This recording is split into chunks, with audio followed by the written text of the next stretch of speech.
Good to go. You all right, Jerry?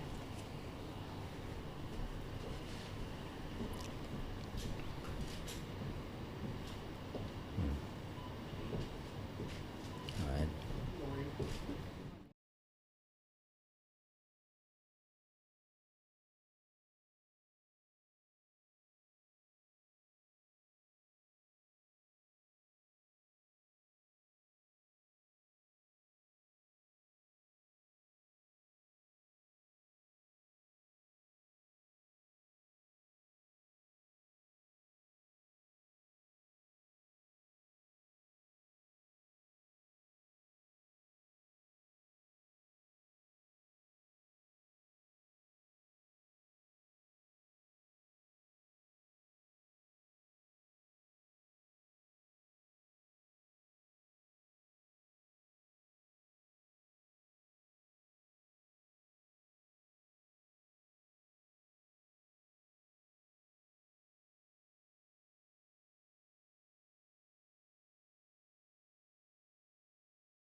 Ladies and gentlemen, and welcome to the Secretariat of the United Workers' Party at Colony House in Castries.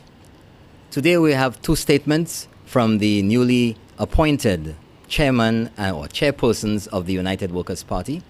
This came about as a result of vacancies that existed, and according to the constitution of the United Workers' Party, these positions will be filled during the year, and those have been filled.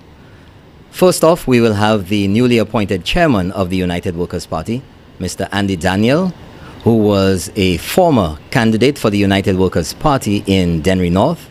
He is the former Speaker of the House of Parliament, and he is here with us today, of course, to speak with you about the way forward for the United Workers' Party and how this party will deal with its responsibilities as an opposition party here in St. Lucia.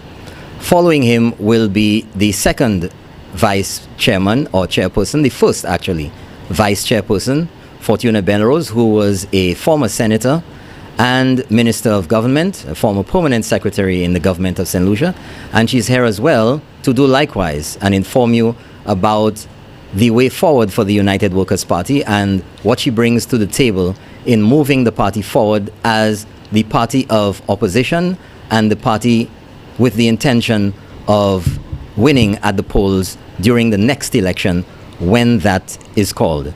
First off, we're going to go straight into that, and following the two will be the leader of the opposition, Alan Chasney, who will make a statement regarding a number of issues, including the just concluded withdrawal of charges, and he will speak with you about that and discuss with you issues. There will be questions after the first two chairpersons, and then we will continue after that. First off, Mr. Andy Daniel, the newly appointed chairman of the United Workers' Party.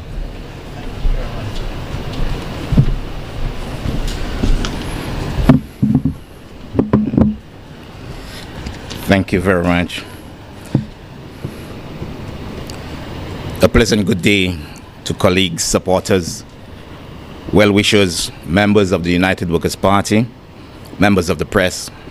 Let me take this opportunity to thank the Almighty for bringing us here today and to give us the strength to continue in this task ahead of us. Ladies and gentlemen, the United Workers' Party is in a regrouping, rebuilding, and reconnecting stage, but by no means are we broken. I stand before you as the newly appointed chairman as of December 5th, 2021. I accept the mandate given to me wholeheartedly and with extreme gratitude. I take this opportunity to express on behalf of the party its deepest appreciation to all past chairpersons, most recently Mr. Pinkley Francis and Mr. Oswald Augustine. As we get ready for our annual convention due 2022, I implore you to remember the mission and values of this great party. We aim to be the preferred political party of St. Lucia by remaining relevant, innovative, and transparent through honesty, respect, teamwork, commitment, discipline, and confidentiality. With this in mind, I have no doubt that along with my colleagues, we will execute the mandate given and be an even more efficient voice of the people in opposition. We are ready for the journey ahead. Democracy and good governance require a vibrant and functional opposition, which this United Workers' Party will provide. It is this party in 2011-2016 kept the then SLP administration in check and highlighted all the broken promises of jobs, jobs, and jobs.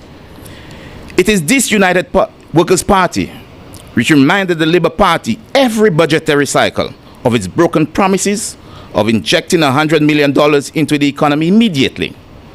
And it is still this United Workers' Party that will have the Labour Party to account to the people of St. Lucia.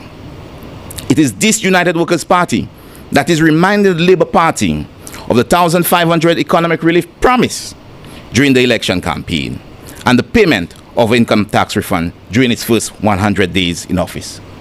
We are calling on the St. Lucia Labour Party administration to keep all of its promises to the electorate. The two other mandates were given to myself as newly elected chairman and the deputy, as well as to the mandate given to the executive. One, to continue the reform process, the election review. And secondly, the National Council mandated that we accept the resignation of then Honorable Stephenson King. Be assured that this United Workers' Party will be ready to take the reign of governance, and once again, in keeping with the Constitution of St. Lucia.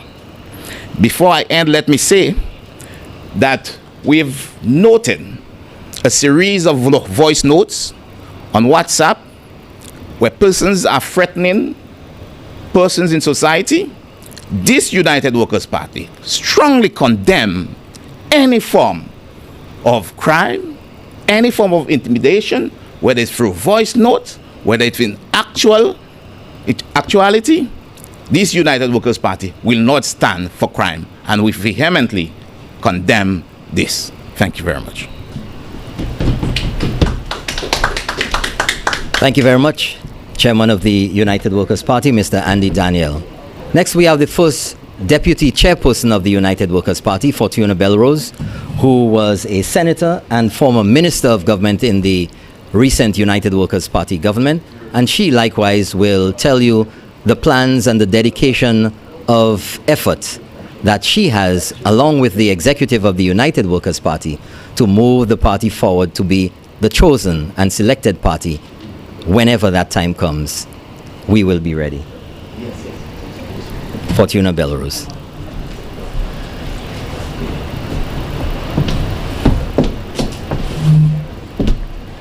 Thank you very much, Norbert. Of course, Fortuna Belrose, who is the first Deputy Chair of the United Workers' Party. First off, I really want to thank the Almighty God for my being here today.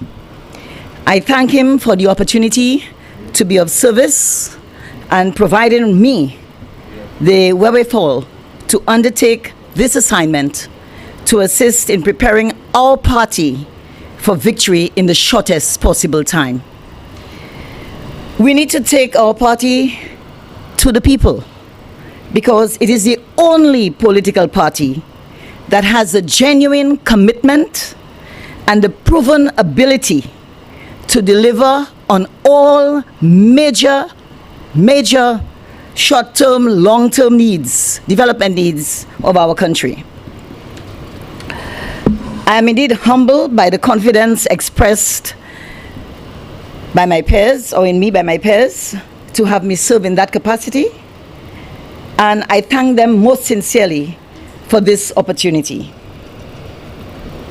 My late grandfather, Albert Paul Laurent, who was a founding father of the UWP, is probably smiling and would fully endorse this response to the call from the UWP by me. You know, I emphasize founding father because he taught us that leadership is an opportunity to serve. It is not a trumpet call to self-importance. Interestingly, when I reflect on my life, I see that manifestation of my paternal grandfather's teachings in the long list of public servants who have graced my family. And I speak of my aunts and uncles and my dad, from Dame Lawrence Laurent, Andrew Nelson Laurent, my dad who served in England and was a leader in the St. Lucia Association for a number of years in the 70s and early 80s. Father Raymond Laurent, who served as a priest and passed away last year, or earlier this year. Elizabeth Laurent, Christian Laurent, who served as Consul General in Martinique, Anne Laurent, who served in the UN, in Haiti, Kosovo, and elsewhere, and Edwin Laurent, who served with the OECS, and more recently as ambassador in Taiwan. There is also Marilyn Bain, a very accomplished school principal, and Audie Nelson, who was a former athlete. On my maternal side, and I think it's important because people just know the face Fortuna Belrose, but you don't know the family. And I think it's very important to understand the roots that people come from when they come into the politics of this country. Very deep tentacles across our nation. On my maternal side, it's all about entertainment. Entertainment and service is our family core business. My mom, Floris and Remy, is the famous Maremi, who worked at the Lafayette supermarket. Everybody knew her. She was more known than the owners of the store. You would also have heard of the famous Naked Virgin, and I know my political leader has been to the Naked Virgin. That little restaurant in Marcia is my uncle's business, or was my uncle's business in the Marcia community. And of course, the most prominent voice in St. Lucia these days is DJ Iwa, who you all know, and he's my brother. I've had the opportunity to lead many organizations and teams. And in every case, my teams realize the goals that they establish for themselves. I am confident that along with the chair, we will use our collective experience in positioning and mobilizing our party to form the next government. Albeit it's a short stint, but we can set the tone. And as a sports person, I am fully cognizant that it is not the length of time that you serve, you understand, but it's the impact and imprint that you create in the time that you have. So it's already very clear to us that our country is craving for direction. What we continue to see is high levels of testosterone and inflated reactions by leaders. And that is not taking us anywhere. And this United Workers' Party can do something about it. And that's why we are here. Mr. Chair, my role within the structure of the United Workers' Party now is to assist our party. And you know, during the elections, I was accused of having a Belrose doctrine. But that was a doctrine shaped by the SLP. But the real doctrine is going to be here for them to really test, prove, and assess. And that doctrine is all about teamwork. It's all about connecting. It's about engaging. It's about listening. It's about supporting. It's about acknowledging and working with people to find their passion, affording them opportunities for empowerment, and admiring them as they realize the goals that they have set for themselves. And of course, sharing in that success with a team that our country can trust. As a party, we are putting our house in order, and you heard the chairman earlier. Our teams have been diligently working across the country, and we can assure you, the citizens of our country, that the UWP is more united in its mission than ever before. The UWP maintains its position as the best party for the development and progress of the country. And when we speak of development and progress, we speak of pursuing a better life for all. A better life, we talk about the availability of our freedom, which is enshrined in our Constitution. The enhancement of our infrastructure in terms of our roadways, seaways, and portways, our airports. The expansion of our schools and services within that plant. Sustained programming for human development and teaching people skills for a lifetime. The generation of employment opportunities. A clear social protection plan for our vulnerable people.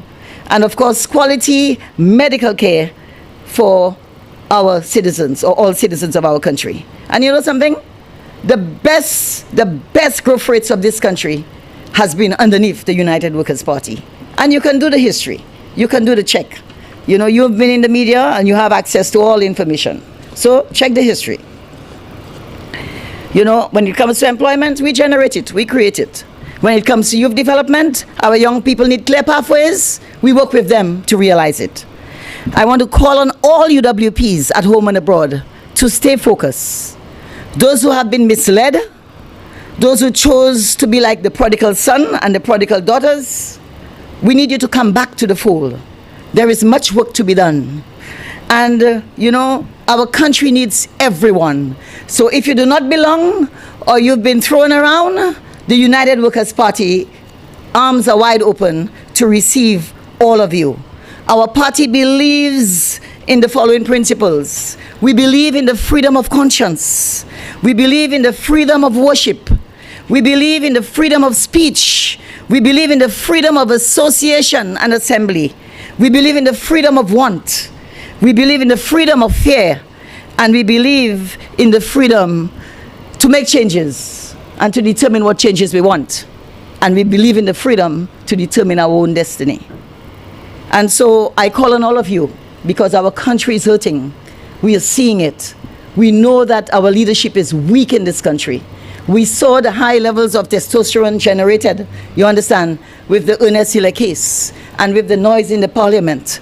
That's what we do, make noise, but nothing substantive comes out of it. The United Workers' Party is the substantive party for this country, and we need our people to rally with us as we go through the teeth and pains of ensuring that we establish the base for a solid foundation in a very short time. Thank you so much.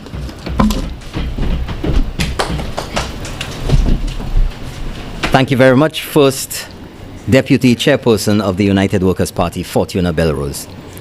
It is clear that the United Workers' Party has accepted its role as the opposition in St. Lucia at this time and is resolute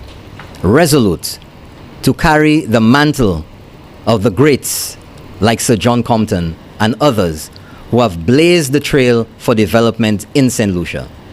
The United Workers' Party continues to move forward to safeguard the rights of all St. Lucians, the constitutional rights of all St. Lucians, peace and tranquility in our island, and also to hold the current government responsible and accountable and demanding transparency and accountability, as has been their mantra during the number of weeks and months preceding the elections.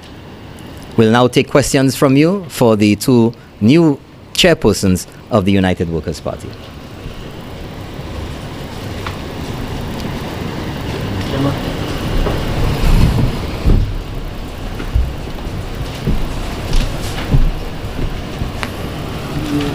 You brought up an issue in relation to the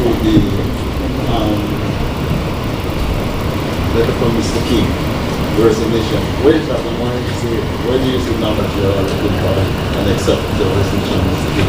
So Mr. King, I've given a letter.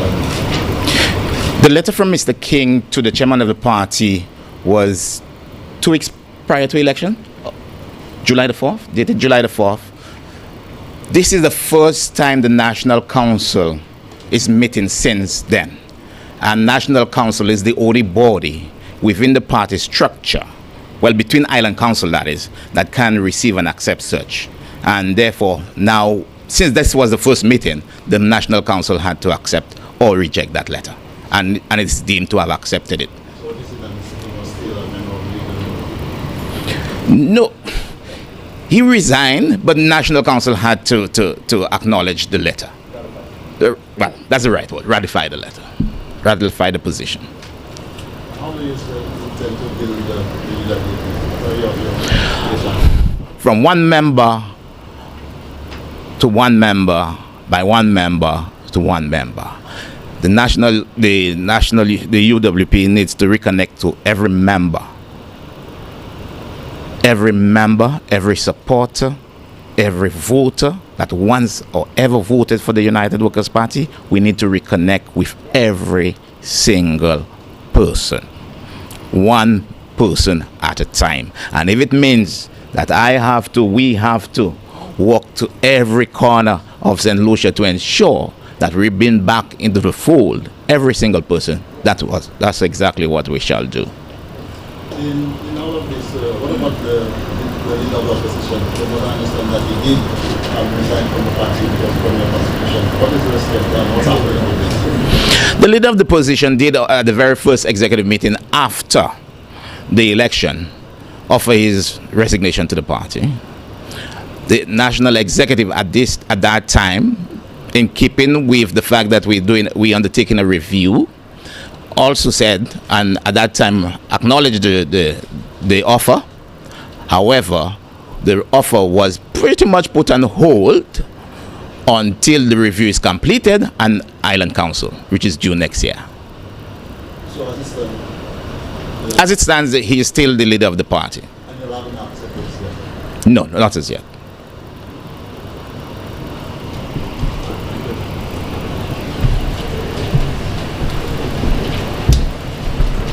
That's it. Any other questions for the first deputy chairperson of the party? That's it. Okay, thank you very much.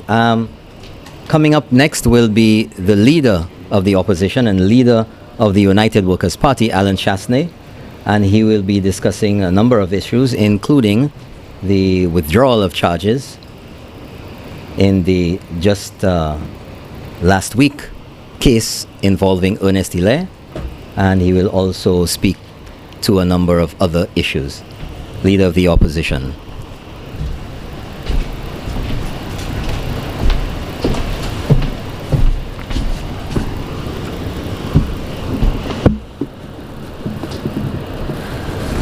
Good day to everyone.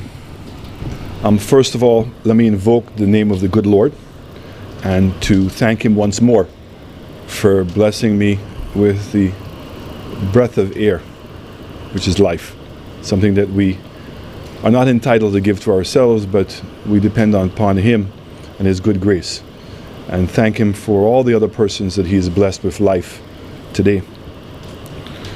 Before I begin to give commentary on what has been taking place over the last couple of days in St. Lucia, I think it's important for me to say that the priority for the United Workers' Party at this point is certainly in understanding and reflecting on the results of the election, but that our mandate to take care of people and to be concerned about the welfare of people has not changed.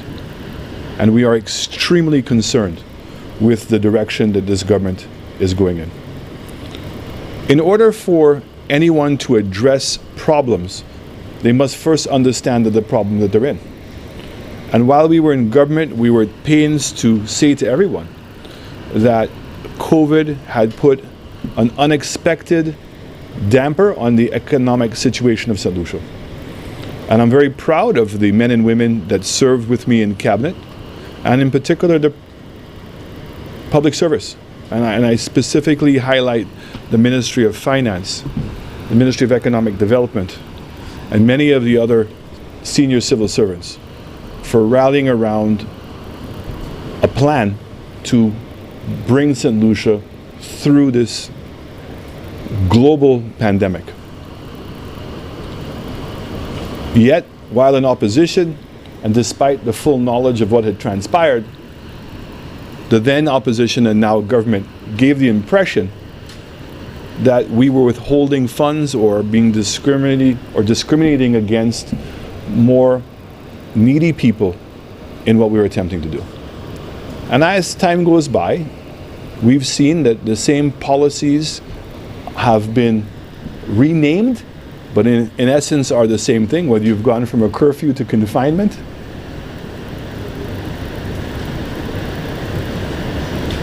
The idea that you have to recognize that St. Lucia is highly dependent on tourism. And so therefore there would be inconsistencies in policies as to your local population and tourism. But the idea of trying to focus on lives and livelihoods was always of paramount importance. I say that first because there is a tremendous amount of suffering, unnecessary suffering in my mind, that's taking place in this country. And certainly with the budget coming up and the financial situation that the government has now found themselves in, which has been exasperated by their need to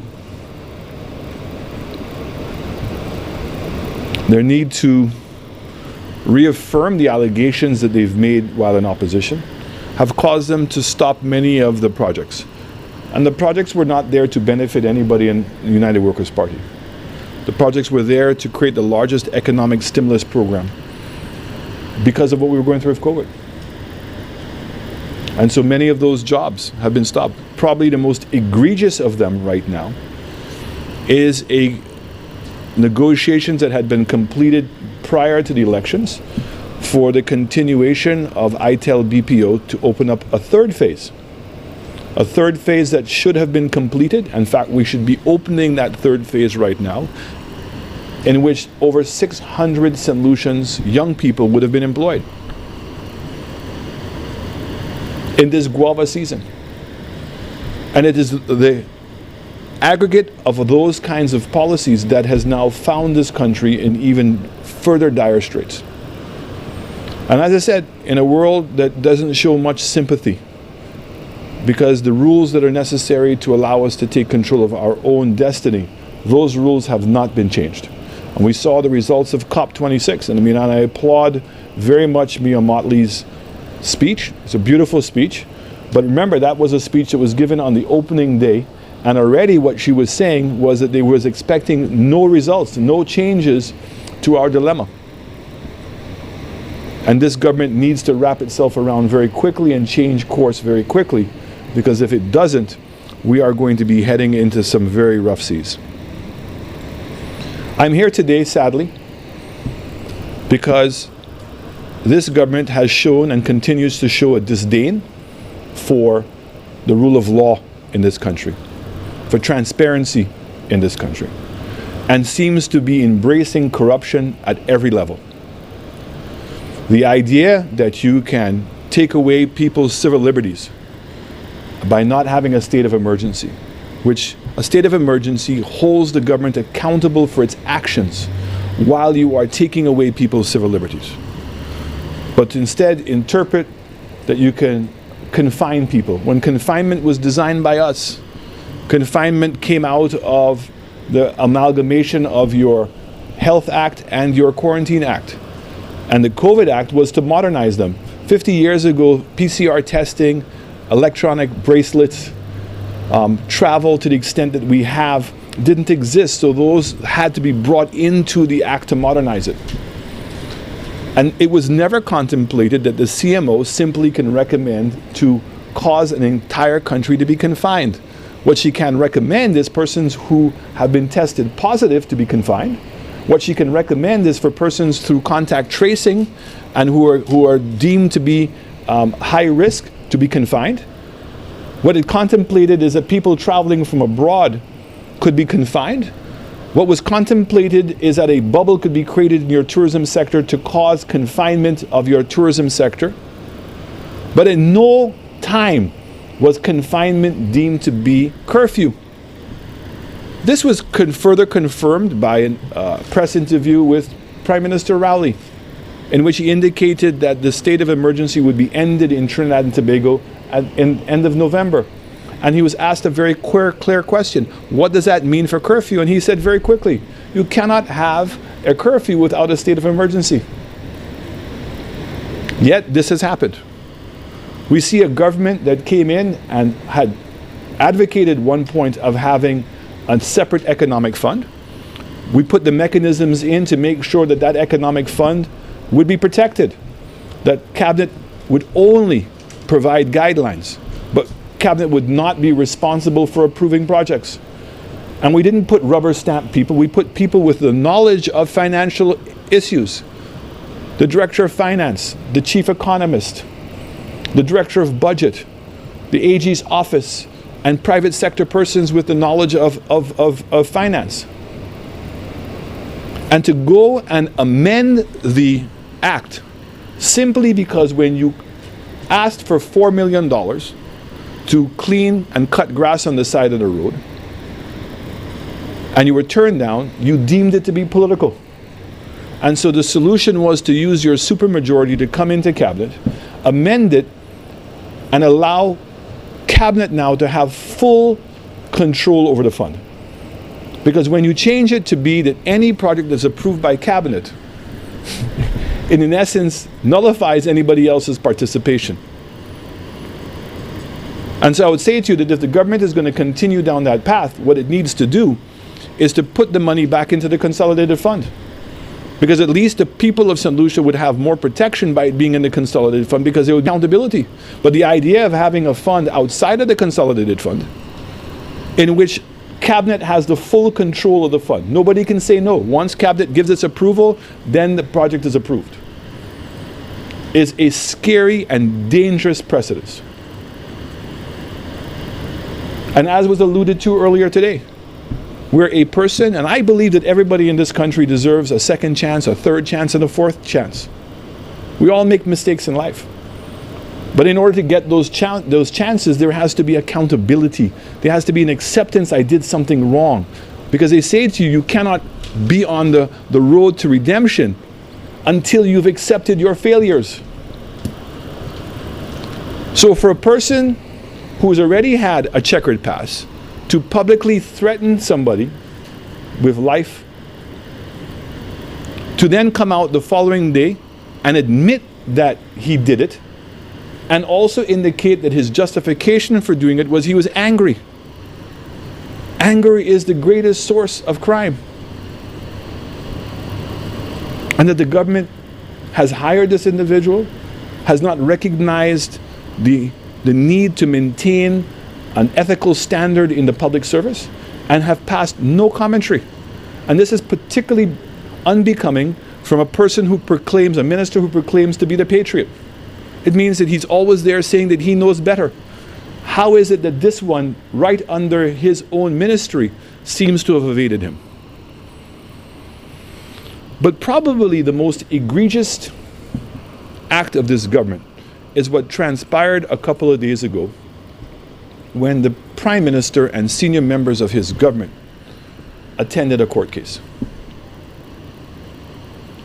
A court case to deal with the importation of a Range Rover by a senior member of the Labour Party. I believe he is the first deputy, and a senior member of cabinet. He's the Minister of Investment and the Minister of CIP. And in that court case that they attended, the outcome was already known. Because the case was not adjudicated, meaning the case was not heard by the court. The case was withdrawn. Yet, the Prime Minister used the words justice to describe the outcome of the case. I am here today to put the Labour government under notice that there are certain procedural matters that took place in the court case. The court case was a criminal case and was being prosecuted by the DPP. And as you know, the DPP position is a very unique one because it's constitutionally protected. And for those St. Lucians who may not understand what that means, it means that he's not answerable to cabinet. Once he's appointed, he is there. And that's done because he is dealing with criminal cases and his independence must be assured. So, was the DPP and was the officer in the DPP's office consulted on the decision to withdraw the case? Was the then acting controller of customs who was leading the charge, Mr. Chico, was he consulted? And in fact, they were not consulted. Who is the person that advised the acting controller of customs, the new one, to withdraw the case? And if in fact, as information is being unearthed, that the Attorney General's office is the one who advised the acting commission to withdraw the case, it now raises more questions. Because the Attorney General's office is headed by an individual who was Ernest Hilaire's personal lawyer. Did he recluse himself? Did he get the advice from somebody else in the Attorney General's office? What was the process?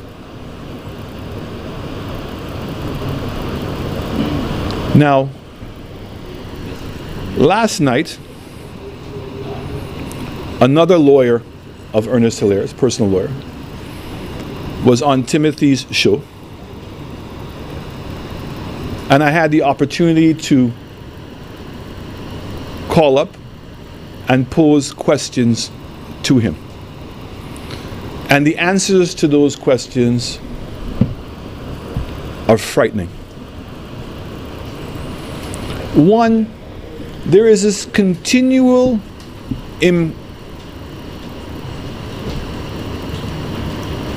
need or to imply that previous controllers of customs have somehow been influenced in their decisions. So that's why it's important to understand the first question. When did the car was it imported into St. Lucia? It was imported to St. Lucia on December 2015. Elections were not until June of 2016. So it meant that Ernest had the opportunity to what we call perfect his entry. We've heard from another senior customs officer that on average a pre-clearance, meaning the ability to take possession of your car before you present the papers, is normally something that is accomplished in 30 days. In some extreme cases, maybe 60 days. So it means that Ernest would have had over 180 days from the time he brought the car in until the elections to have perfected his entry. Question is, why didn't he? And does anybody have any questions about the neutrality and of the then Controller of Customs, Mr. Fenelon? It also begs the question, if it was not perfected, how was it that the car became registered in the Ministry of Transportation? So if we go back chronologically on this case, it starts with and I will provide copies to the media, with an email by Dr. Hilaire to Range Rover. And it says, I initially bought a Range Rover and received a few weeks ago, but has since exported into St. Lucia. So let me explain that. The first vehicle that Dr. Hilaire purchased, he purchased in his name as the High Commissioner. And he did it in his name because High Commissioners or diplomats obtain what's called a diplomat discount in the UK. Diplomats are entitled to one vehicle per year. So when he purchased the vehicle in the name of his name, and he applied for the discount in his name, the car invoice was in his name, the car was registered in the UK in his name, and then the application to dispose of the asset, meaning to allow it to be exported, was done in his name. He then transferred the vehicle to his brother, Paul Hilaire. And then Paul, because he was working for, get this, a regional entity responsible for law and order for customs. He was the permanent secretary of that entity. He was entitled to duty-free in St. Lucia. But let us call it what it is. So when Ernest made the application to the British government, he lied. He lied because he said the car was for him. And that's how because the benefit was to him. So he lied to the British government. And he lied why? In order for his brother to benefit from the discount. Now the irony here is his brother was heading up a law enforcement agency to prevent such things from happening in customs. So when he wrote to Range Rover, it was to say, I am interested in purchasing a Discovery Sport, a second vehicle. And he gave the description.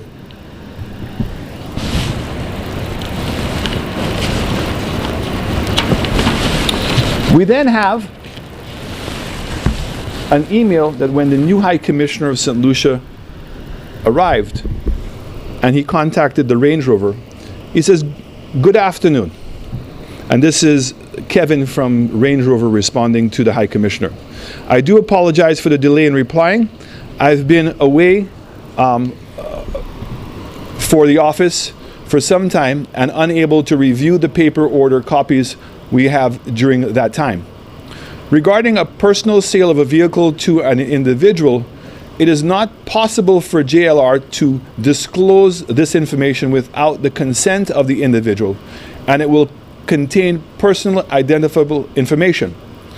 I can confirm that a Land Rover Discovery Sport vehicle was sold and registered to the embassy on the 20th of October 2015. The copy of the invoice and registration details for this vehicle are attached. The vehicle was originally ordered as a personal vehicle by a member of your diplomatic staff. However, they were unable to obtain a TX-26 form, and the vehicle was subsequently purchased by the embassy itself.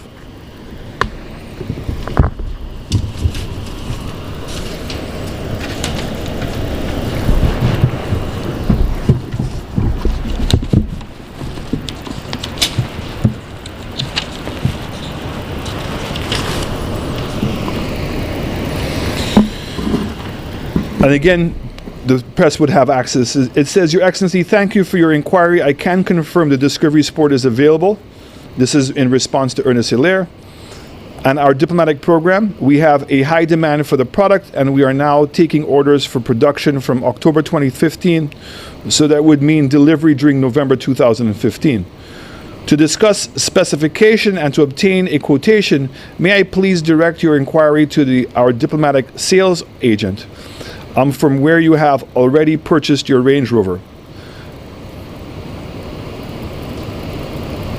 However, please note that the benefits of our diplomatic program are restricted to the purchase of one Land Rover and one Jaguar per product per 12-month period. So Ernest knew that he could not get a second vehicle in his name. And what he attempted to do was to put the car in the name of Tafawa Williams. Tafawa Williams was a St. Lucian working in the St. Lucia High Commission, being paid for by Dr. Jafali, and was entitled to diplomatic benefits. But as it turned out, when Ernest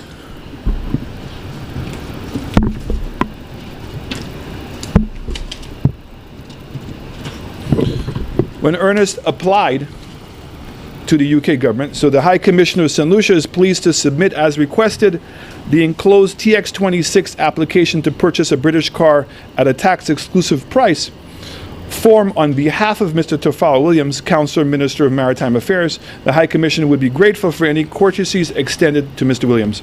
Signed by the Ernest Hilaire. Now, that's another lie. So when he made the application to the British government to get the car duty-free, he made a declaration to the British government that the car belonged to Tafawa Williams. It gets more interesting. So Tafawa had gone already, and the invoice is here. The invoice is in the name of Tafawa Williams, and made the deposit of 10% for the car.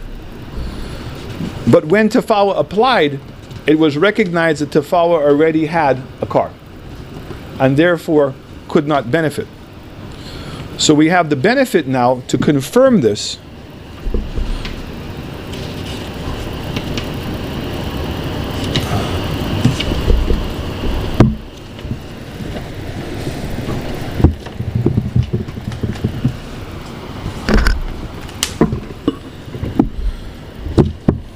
Probably the most damning email that I've seen.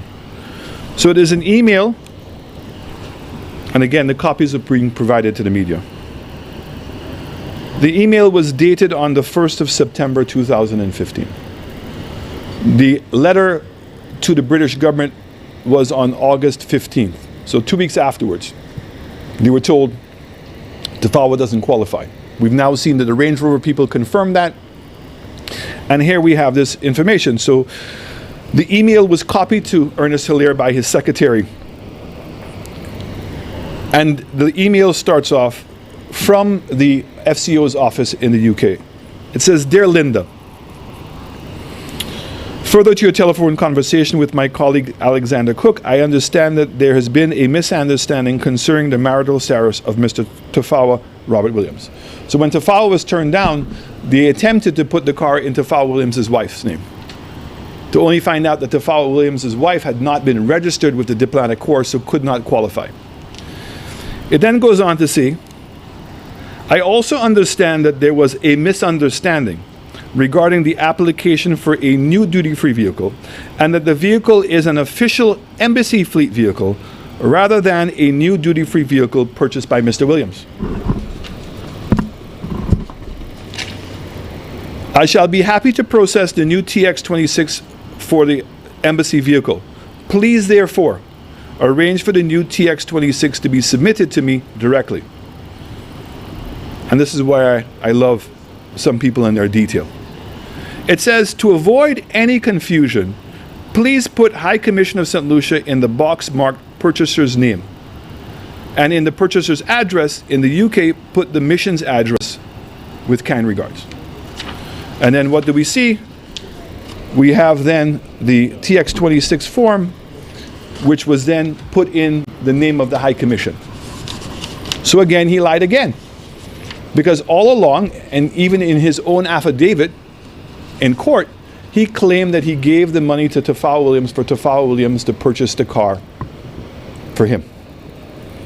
So by transferring it now to the name of the High Commission, the intent was to put it in the High Commission's name so the car could get duty-free concessions and car would be transferred back to him.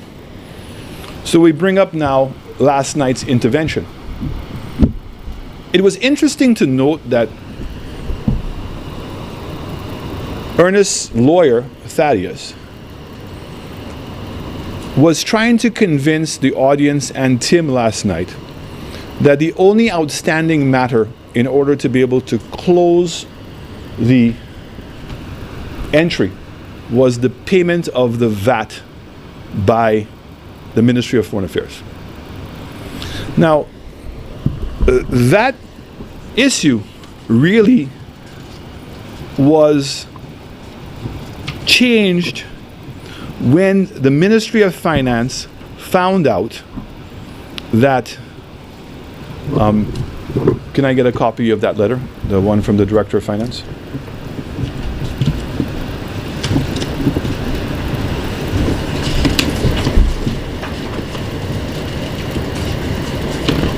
While they're getting it, I'll make sure that the media also gets a copy of that letter.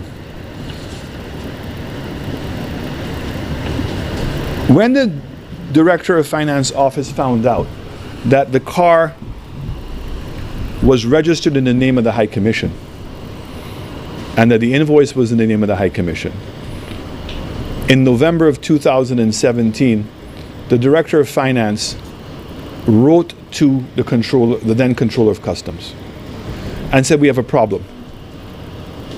That there is information suggesting that a car that was imported by Dr. Hilaire is actually an asset of the state. And what makes the matter more complicated is that the state has no knowledge of that asset. So the state has nothing on record to say it paid for the car. The state has nothing on record to say that the car was registered as an asset of the state. But that the evidence is here. And so that it was asking Customs to clarify this conflict. So the moment that the ownership of the car became an issue, how does the Ministry of Foreign Affairs pay the VAT? Because Ministry of Foreign Affairs can only pay the VAT on the car if in fact the car belongs to Ernest. Because Ernest was entitled to the Ministry of Foreign Affairs paying it because he was a returning diplomat. We heard from the lawyer last night that he deemed that because the container was consigned to Ernest, that was sufficient proof. And you heard him last night that he does not have the documents because the documents are in the name of the High Commission. But the most frightening revelation that he made last night is that he basically suggested that the High Commission could act autonomously or unilaterally, independent from government, almost as if it was not part of the state. But that's not true. The High Commission is part of the government of St. Lucia and is subject to our laws. Despite being in England, it has diplomatic coverage. But all financial matters, it must follow those. And so the reason why the Ministry of Finance never knew that it had the asset is because the application to approve the purchase of the vehicle was never made. The staff, headed by Ernest and Frages, acted on their own and put in the letters to apply it under the state's name without seeking permission from the authorities to do so. Well, certainly the technical authorities. I don't know if there were other higher authorities that they sought permission from. And that brings in another question. So in doing that, that's why the Director of Finance didn't know. And even more alarming was his claim when I asked him, so once it becomes in the name of the High Commission, how does it get out of the name of the High Commission? And he said they deregistered it. Again, in order to dispose of a state asset, you have to seek the permission of the Director of Finance. And the only deregistration that the High Commission could have done of the car was to deregister it from the license of the Ministry of Transportation in the UK. But you cannot deregister the ownership of the vehicle. So the revelations and the confession by Ernest's lawyer last night now confirm the magnitude of what is taking place. Our diplomatic privileges have been abused. Our customs has now been brought into question, and its integrity brought into question, because for 6 years the car has not been cleared. And the question is, what did customs do when they got the letter from the Director of Finance? It was a simple thing. Pick up the phone and call up Range Rover and confirm that who the car was registered in. Call up the British transportation system, which they're allowed to do, to call and confirm. And upon receiving the information that the car was registered in the name of the state, it becomes a simple question, if you want to call it quote-unquote mediation, with Ernest, to say, sir, there's information to show that the car was registered in the name of the High Commission, which becomes a state asset. What permission did you get to do so?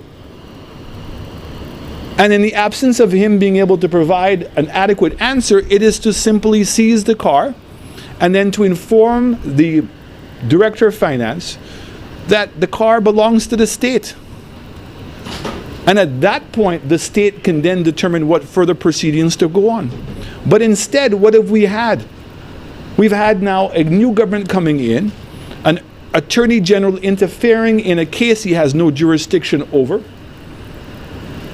causing the case to be withdrawn, so that and for the Prime Minister and senior ministers to go to the court case to endorse what took place, to mastermind a cover-up. And as I said to you, more questions than answers. So the then Minister of Foreign Affairs, what did he know? The then Minister of Transportation, who today is our Prime Minister, how did the car get registered without the documentation? What did he know? And what did the former finance minister know, because he was in charge of finance and he was also in charge of customs? What did he know? So I intend to have a series of meetings in the next couple of days with my party and with other entities in St. Lucia. But today, I can say that what was unearthed last night and given and accompanied by all of the evidence that we have, that Ernest Hilaire should be asked to step down as the Minister of Investment and the Minister of CIP, that the Attorney General should resign, and that the government should appoint an independent inquiry task force. And that independent group should include somebody with great knowledge of customs matters internationally, because there is a lot of damage that has been done to the reputation of St. Lucia. I want to say to all of you, what saddens me is that a person who portrays himself as a virtue of innocence and a virtue of righteousness, that he lied when he purchased the car in his name and gave it to his brother. He lied to the British government. He lied when he signed a document declaring the car belonged to Tafao Williams. He lied again when he put the car in the name of the High Commission. He lied again when the car arrived here because he lied to the customs. And we've seen the number of lies that he perpetuated with the Jafali matter. And you know what the sad reality is? 3,500 pounds. That's what this was all about. And it began, it asked the question, all St. Lucians would ask that question, that if a person would have exposed St. Lucia and damaged its reputation to this extent for 3,500 pounds, now that he's involved in ministries that deal with millions of dollars, I have to ask the question, what is he capable of doing? And that is why he must immediately resign from his post pending the outcome of the investigation. This is a serious matter. And while some people have wanted to trivialize this matter and say, oh, that this is just a simple benefit, some of the people on the calls last night exposed the precedents. So what? St. Lucians now who want to go to Point Seraphim and purchase duty-free items in somebody else's name, knowing that that's illegal, are allowed to do that because, I quote, that becomes a friend's benefit? That is where the law and order of this country has gone to? That's how it's trivialized? How we take seriously the allegations that they have made, which they have provided no proof. Yet all the proof is here. And this is just the tip of the iceberg, because in the upcoming weeks, I will provide to you further evidence of other discretions that he committed that are even more damning than this one. Imagine that. But I am asking the Prime Minister, the little legitimacy that he has left, to please send this man on leave, ask for the Attorney General to resign, immediately appoint an investigative committee, that we know and have faith that this is an independent from everyone else, and that we all await the results of that thing. But it is damning. I thank you, and I look forward to your questions.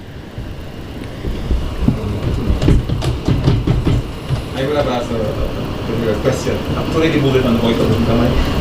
I was supposed to the question, but you have already answered. She said your next move was asking for a minister and the Attorney General to step down. Right?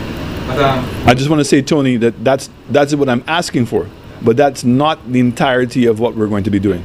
And so I certainly want to meet with the party, particularly with the revelations of last night, and look at all of the other options that we have. Because if in fact that this government, and let's, the likelihood of the government taking any of this advice traditionally is none. And so therefore, I know that we will not, Tony, be able to go to the House and call for a vote of no confidence because of the supermajority they have. But I've indicated, Tony, there is another house called the People's House.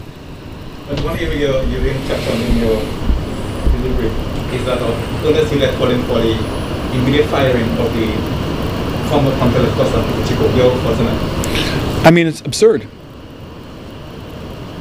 The same things that they want to try to allege, accuse me of, They have perpetuated it in the visibility of everybody.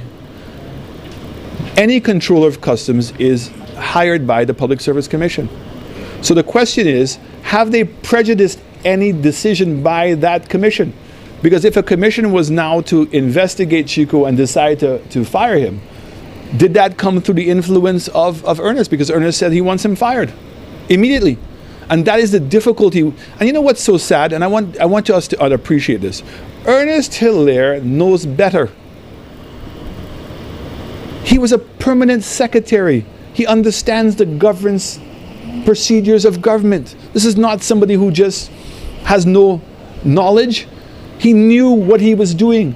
And he understands the interference that he's causing. But that is the arrogance that they have, that they believe everything that they say. And I'm sorry for many St. Lucians who believe the many stories that were being told. That's why I came out today. They like to say that when we bring papers and evidence, the evidence is here, but the evidence was also confirmed by his own lawyer last night. That the High Commission has the authority to register a car and deregister the car. That's absurd. And he admitted that the car was put into Fowler's name in order for the benefit the diplomatic discount. And when he failed to get it, they put it in the name of the High Commission to get the diplomatic discount. This is a personal benefit. And I want to say this to you, Tony, because I'm also going to provide it to you, is that when you look at, let me see where it is. It's right here.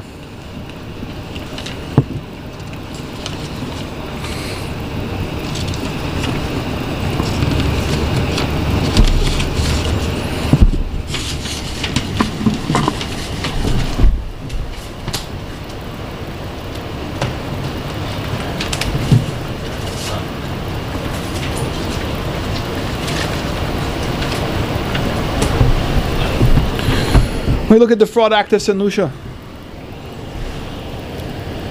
A person is in breach of this section if he dishonestly makes a false representation and intends by making the representation to make a gain for himself.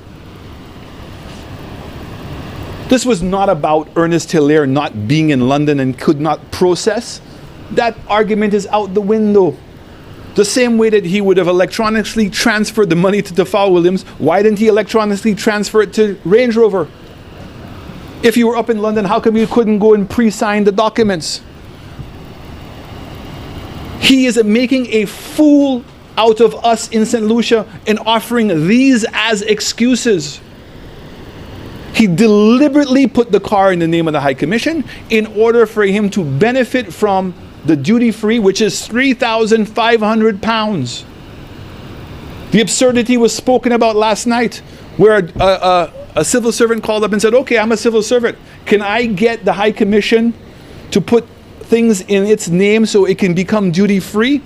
And then because I am a member of the civil service, I get the Friends discount?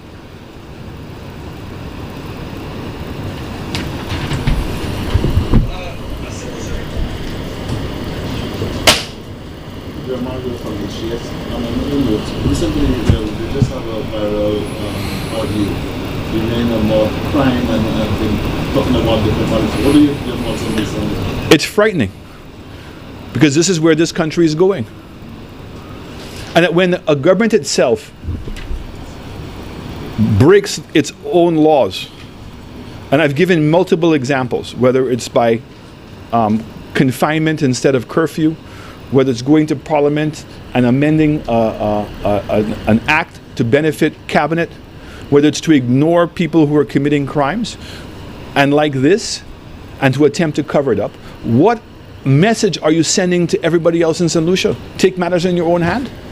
And the sad reality is, globally, the world is suffering economically. And because of bad decisions by this government, it's going to get worse. And the caller was right. Now, I do not support what the caller said.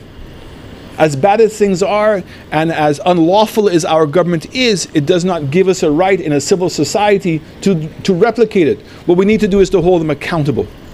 And the fact is that the St. Lucians had a government that made those tough decisions. There was no solution in which we could solve everybody's problems. We didn't have enough money. But we attempted to keep this thing afloat, to keep government going, to be able to maintain government services, to pay the civil servants, to pay the nurses, to pay the police officers, to make sure there was gas in the vehicles.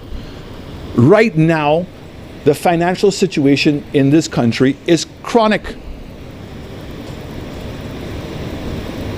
Payables are past $150 million. Luckily for them, that the bulk of having to pay down on bonds was done by this government before we left office. But come early next year, the train begins again. And so that voice call is an early alarm as to what is to come. And that's why this government needs to get hold of itself, allow an independent investigation, and return back to the rule of law.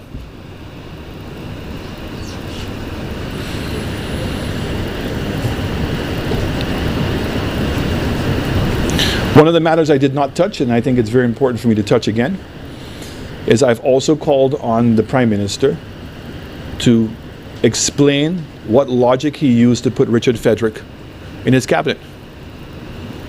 It's the same government that when they were in opposition and Richard Frederick lost his visa, asked for Richard Frederick to be taken out as the minister.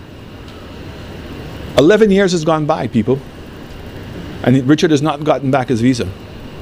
And in fact, the information that we have today is much more certain than the information that we had when they called for his resignation. The information that we have is from WikiLeaks, where the U.S. Embassy confirmed that he was involved in drug trafficking and money laundering. We have a copy of a letter that was written by the U.S. Immigration in response to his daughter's appeal to have his visa reinstated, where it said his visa was revoked because of his involvement in money laundering and drug trafficking. And more importantly, that his visa was revoked permanently.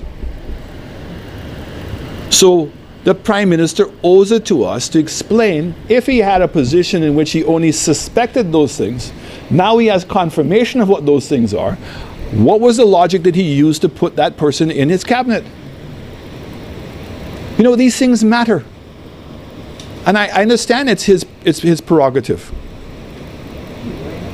Okay, he has no control who the people of Castries Central elected, but he does have control who comes to his cabinet, because everybody in the cabinet serves at his pleasure. And not only did he put him in a cabinet position, he put him in his own ministry, the Prime Minister's ministry.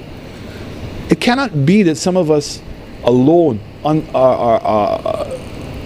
recognize the hypocrisy and the danger in what is happening. And the same thing you're talking about. How are we going to hold people accountable for law and order in this country when our highest officers themselves, that we have to question what they're doing? I just want to dive a little bit on Richard Frederick and the Hillary issue. In terms of crime, and of course the homicide rate, correct me on I believe it's 64. But even before election, it was 30 on the year watch. Inside 135 days, we have recorded at least 34. Your take on that? You know, I'm very happy that both political parties said they were not going to politicize crime, and I certainly support that. When we came in, the institutions that were there to help prevent crime, as I said to you, Coast Guard, no boats working, no courthouses working. The DPP's office was down to 4 people. They didn't even have printers in the DPP's office. We had over 1,000 criminal cases, and God knows how many civil cases were pending. And so we had to rebuild those institutions. So we reopened courthouses. We left the DPP office fully functioning. Very proud to see that all of the marine boats were working. The radar system, for the most part, was working because we had difficulties in getting parts from Israel. The CCTV cameras were put in place. We were upgrading the equipment, the VHS systems, and you could not solve the crime until you strengthened the institutions that were there to solve the problems of crime. And part of it is not even the police's responsibility. The proactive measure is to deal with the poverty in our country, to deal with the number of broken homes that we have in our country. And that's a much longer term solution, but it also requires resources. And this is what we kept on saying, is that when you look at the expenses of the state and even the additional expenses we had, the GDP, the size of our economy, is not large enough to generate the tax revenue to cover all those things. So crime is involved in all those things. And it's something that you have to continuously work upon. And the reality is that this government now is reversing all the progress we've made. Now, that progress may not have resulted in seeing it in terms of murders, but if you look at the reports up until the time that we've left, in terms of burglaries and robberies and threats, etc., there was a significant reduction in crime, and it's all of those crimes. But the murder case was really because of the gangs. And you know, there is a very clear thing. Everybody sees it for themselves. Get rid of the guns. Can't get rid of the guns because our borders are so porous. So if your customs boats are not working, your Coast Guard boats are not working, if your radar system's not working, if policemen can't get vehicles to go to other areas, people can bring guns in whenever they want to, and that becomes a big solution to resolve. And that's where your regional police force, and that's where impacted us. Because we did not have the ability to participate in what was taking place regionally.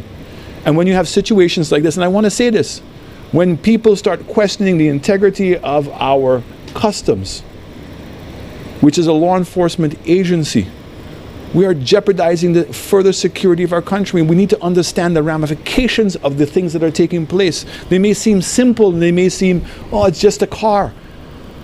But what we're doing is we're undermining the authority and the credibility of our institutions, our Attorney General's office, our customs officers, the Director of the Ministry of Finance, our foreign offices. We need to know that they are following and practicing some accountability. I mean, for anybody to think that they can act autonomously is absurd and tells you the source of the problem. Thank you very much.